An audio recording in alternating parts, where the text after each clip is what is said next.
Iran लगातार Israel और America को जवाब दे रहा है, लेकिन ईरान का सबसे बड़ा टारगेट है इजराइल। कहां और कैसे कैसे ईरान भेद रहा है इजराइल को, आपको दिखाते हैं इस रिपोर्ट में।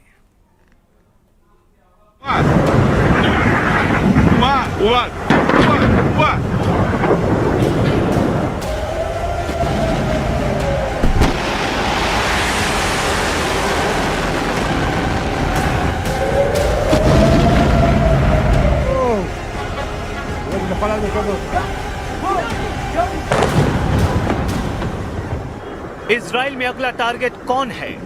ईरान में सर्वोच्च नेता अली खामेनेई की हत्या का बदला लेने के लिए ईरान कहां मिसाइल दागने जा रहा है। ईरान के टारगेट पर इस वक्त इजराइल की टॉप लीडरशिप है। इजराइल के प्रधानमंत्री बेंजामिन नेतन्याहू, इजराइल के रक्षा मंत्री इजराइल काट्ज, इजराइल के सेना अध्यक्ष इयाल जमीर और इजराइल की खुफिया एजेंसी मोसाद के चीफ डेविड बार्निया। इन 4 लोगों के खून का प्यासा हो चुका है ईरान। ईरान में हमले हो रहे हैं, इजराइल में मिसाइल गिर रही हैं। जहां इजराइल की खुफिया एजेंसी मोसाद ईरान में एक्टिव है, वहीं ईरान के खुफिया हिटमैन इजराइल में टहल रहे हैं।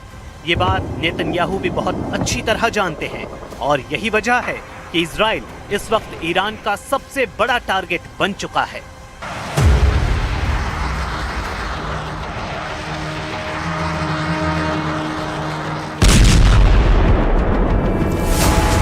पश्चिमी यरूशलेम में मिसाइल अटैक, तेल अवीव के करीब बेत शेमेश में हमला। चंद घंटों के अंदर तबाही वाले ये 2 वीडियो पूरे इजराइल को परेशान कर रहे हैं। मिसाइल हमले देखिए, उससे मची तबाही देखिए। ऐसे हमलों को रोकने में पूरी तरह नाकाम साबित हो रहा है इजराइल। इस वक्त जो है फिर से सायरन बज गई है और लोग जो हैं वो इस वक्त भाग रहे हैं शेल्टर की तरफ। बम शेल्टर जो हैं, जो सेफ शेल्टर से वहां की तरफ जा रहे हैं, तो सायरन्स लगातार बज रही है। उसका मतलब है कि मिसाइल अटैक होने वाला है ईरान की तरफ से या फिर लेबनान की तरफ से, सुन सकते हैं आप। लेकिन नेतन्याहू का हौसला बुलंद है। नेतन्याहू साफ कर चुके हैं कि खामेनेई के बाद जो भी होगा वो मारा जाएगा। इजराइल किसी को नहीं बख्शेगा। אתמול חיסלנו את הרודן חמינאי, יחד איתו חיסלנו עשרות מבכירי משטר הדיכוי. כוחותינו הולמים עכשיו בלב טהרן בעוצמות הולכות וגוברות, וזה רק ילך ויתגבר עוד יותר במהלך הימים הקרובים. ועם זאת, אלה ימים כואבים. אתמול כאן בתל אביב, ועכשיו בבית שמש, איבדנו אנשים יקרים. इजराइल को सबक सिखाने के लिए ईरान सिर्फ मिसाइल ही नहीं दाग रहा, बल्कि ईरान का कुख्यात शाही ड्रोन भी इजराइल में हड़कंप मचा रहा है।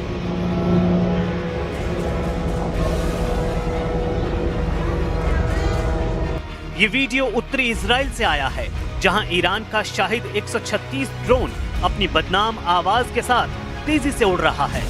इजराइल के आसमान में शाहिद ड्रोन के पहुंचने का मतलब है इजराइल का एयर डिफेंस सिस्टम नाकाम साबित हो रहा है।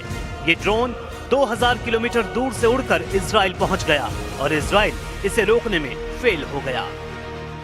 ईरान के हमले बता रहे हैं कि उसकी मिसाइल लगातार तैयार है। ईरान पर हर हमले का मुंहतोड़ जवाब दिया जाएगा। इजराइल के शहर ऐसे ही दहलते रहेंगे, चाहे वो तेल अवीव हो, हाइफा हो या फिर कोई भी मिलिट्री अड्डा। ईरान वहां ऐसी तबाही वाले हमले करता रहेगा। ईरान और इजराइल का युद्ध हाइपरसोनिक दौर में पहुंच चुका है। ईरान की हाइपरसोनिक मिसाइलों ने इजराइल में तहलका मचा दिया है। फत्ताह जैसी मिसाइलों का इस्तेमाल तेज हो चुका है और ये इजराइल के लिए बहुत बुरी खबर है। तेल अवीव और हाइफा में हो रहे हमले ईरान की मिसाइल पावर को बार बार साबित कर रहे हैं। नेतन्याहू का मिसाइल डिफेंस या कहें कि ईरान को रोकने वाली सबसे बड़ी फौलादी दीवार अब शीशे में तब्दील हो चुकी है। इस दीवार को ईरान की मिसाइल बार बार चकनाचूर कर रही है।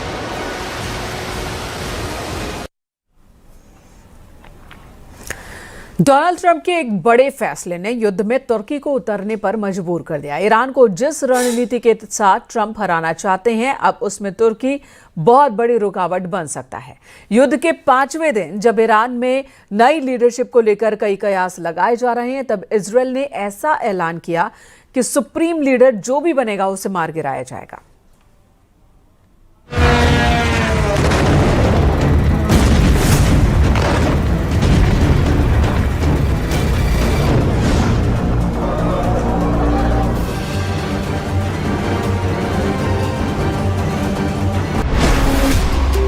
CIA का मिशन इम्पॉसिबल, कुर्द लड़ाकों को विद्रोह का टेंडर।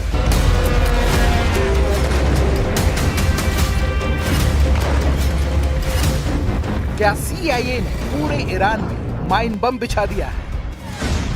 ईरान में सबसे पहले विद्रोह का धमाका कहां हुआ? महाबाद से शुरुआत होगी, केरमान शाह में फटेगा या साकेज में धमाका होगा?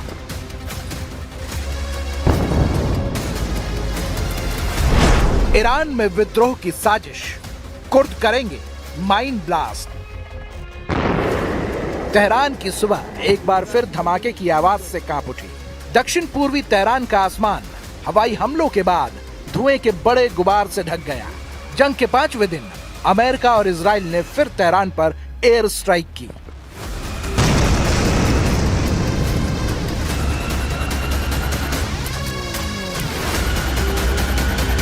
אנחנו נערכנו גם בהגנה היטב, אנחנו לא מופתעים משום אמל"ח חדש שמצוי בידי האיראנים, ואנחנו נמשיך לפעול ולהגן על אזרחי מדינת ישראל גם בהגנה וגם בהתקפה. तो क्या ये अमेरिका के ईरान के खिलाफ ट्रेलर भर है? क्या अंदर खाने कोई और बड़ी वॉर प्लॉटिंग चल रही है?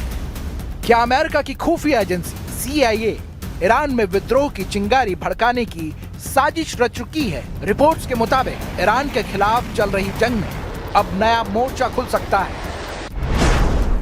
बताया जा रहा है कि अमेरिका की खुफिया एजेंसी CIA ईरान के कुर्द लड़ाकों के साथ सीक्रेट मीटिंग कर रही है। योजना के मुताबिक ईरान इराक सीमा के पास मौजूद कुर्द मिलिशिया को हथियार और मदद देकर पश्चिमी ईरान में ईरानी सुरक्षा बलों पर हमले करवाए जाएं। मकसद ये है कि सीमा पर लड़ाई छेड़कर ईरान की सेना को उलझाया जाए और देश के अंदर सरकार के खिलाफ विद्रोह की आग भड़काई जाए।